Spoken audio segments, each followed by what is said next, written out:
Bonjour tout le monde, donc on se retrouve aujourd'hui dans cette nouvelle vidéo afin de résoudre ensemble la première série de TD. Donc nous allons commencer par le premier exercice.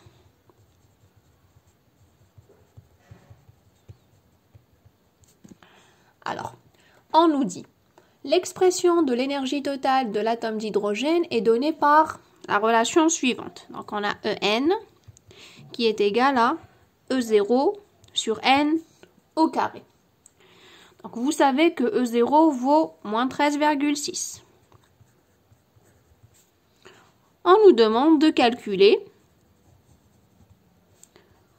en premier l'énergie d'excitation en joules et en électronvolts nécessaire pour que l'atome passe de l'état fondamental à l'état excité N égale à 3. Donc en premier, on va calculer l'énergie en joules et en électronvolts. Donc notre atome passe du niveau fondamental, donc de Ni qui est égal à 1 à N final qui est égal à 3.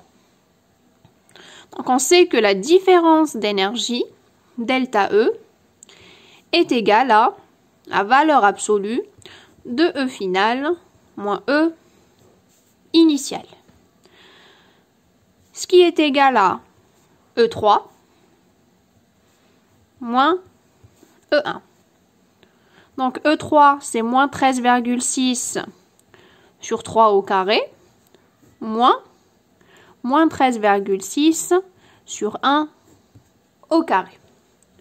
Donc après calcul, nous allons avoir notre énergie qui sera égale à 12,09 électronvolts.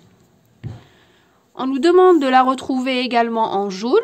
Donc, comme nous l'avons vu, on sait qu'un électronvolt vaut 1,6 par 10 puissance moins 19 joules. Donc, 12,09 électronvolts. Cette énergie retrouvée en électronvolts que nous allons multiplier par 1,6 par 10 puissance moins 19. Et nous allons retrouver cette valeur, donc E qui est égal à 19,34 par 10 puissance moins 19 joules. Donc ça, c'est pour la première question.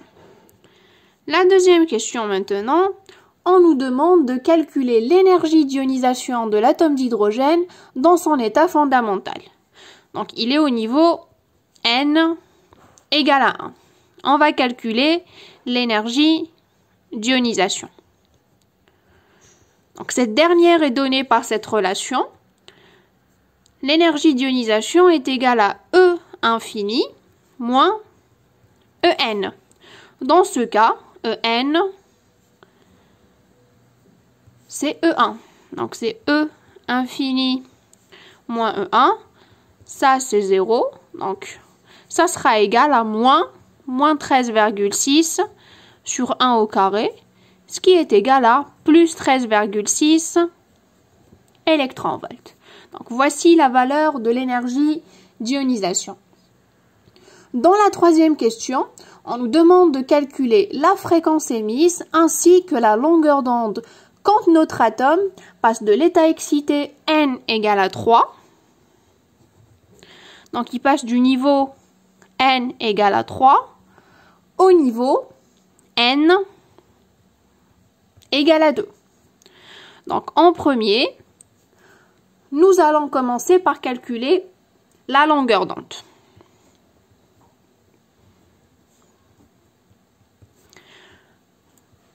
Quelle relation allons-nous appliquer?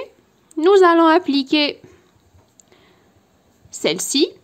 Donc on sait que le nombre d'ondes est égal à 1 sur lambda, qui est égal à RH fois Z au carré, fois 1 sur Ni au carré, moins 1 sur N final au carré. Et n'oubliez pas cette condition, N final doit toujours être supérieur à N initial. Donc, nous allons remplacer, nous allons directement passer à l'application numérique. Donc 1 sur lambda. RH, vous l'avez dans les données. C'est 1,97 par 10 puissance 7. Z au carré, on est en présence de l'atome d'hydrogène, donc Z vaut 1. Donc fois 1 sur 2 au carré, moins 1 sur 3 au carré. Donc après calcul, nous allons avoir 1 sur lambda qui est égal à 1,52 par 10 puissance 6 mètres moins 1. Du coup, lambda sera égal à 6,57 par 10 puissance moins 7 mètres. Donc voilà pour la longueur d'onde. On nous demande également de déterminer la fréquence. Donc la fréquence. Donc on sait que cette dernière est égale à C sur lambda, que nous venons de déterminer. Donc nous allons directement remplacer. C, c'est 3 par 10 puissance 8 sur 6,57 par 10 puissance moins 7. Nous allons avoir la fréquence qui sera égale à 4,57 par 10 puissance 14 Hertz. Hertz ou bien seconde moins 1. Donc voilà pour la troisième question. Nous allons passer à la dernière question. Qu'est-ce qu'on nous demande? On nous demande de représenter le diagramme énergétique des différentes transitions. Donc on va représenter le diagramme énergétique. Alors, donc nous avons, quels sont les différents niveaux que nous avons? Nous avons l'état fondamental, l'état excité n égale à 3 et l'état moins excité n égale à 2. Donc nous avons 3 niveaux d'énergie.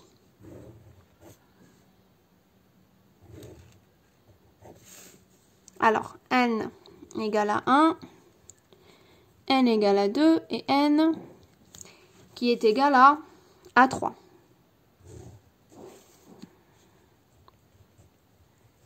Donc ici, l'énergie, elle vaut moins 13,6. Ici, moins 3,4. Et ici, moins 1,51. Donc dans la première question, qu'est-ce qu'on nous a dit? On nous a dit que notre atome passait de l'état fondamental à l'état excité n égale à 3. Donc, c'est ça. Nous avons une absorption.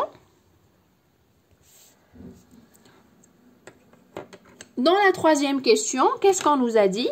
On nous a dit que notre atome passait de l'état excité n égale à 3 à l'état moins excité n égale à 2. Voilà. Et dans ce cas, qu'est-ce que nous avons? Nous avons une émission. Nous avons une émission d'énergie. Donc voilà, c'est la fin de l'exercice 1. On se retrouve dans une prochaine vidéo pour l'exercice 2.